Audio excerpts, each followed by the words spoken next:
Mariam had always believed love would be her safe place.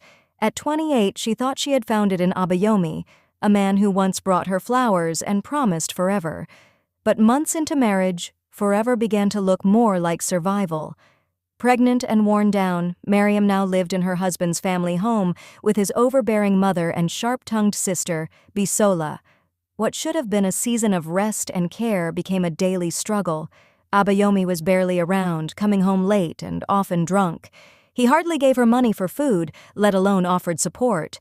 Still, Mariam rose early every day, sweeping, cooking, doing laundry, her belly growing heavier, her back screaming for relief. Her in-laws never lifted a finger. Iya Abayomi would mutter as Mariam cleaned, "Women today are too soft. In my time, even pregnant of twins, we used to fetch water and still go to the farm." Bisola never missed a chance to insult her.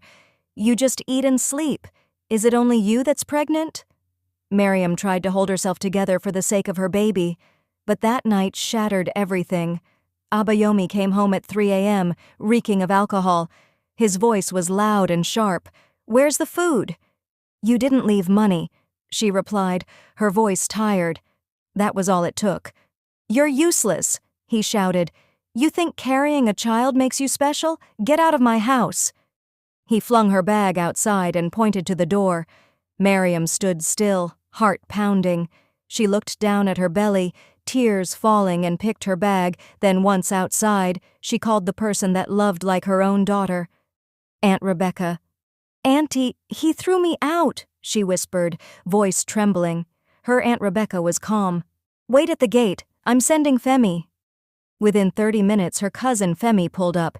He didn't ask questions, just helped her into the car, wrapped her in a warm jacket. As he sat in the car, he looked at Abayomi's house and angrily, "This man does not deserve you," and he drove her away from that house of pain. At Aunt Rebecca's home, she was welcomed with love, no judgment, just a warm meal and a soft place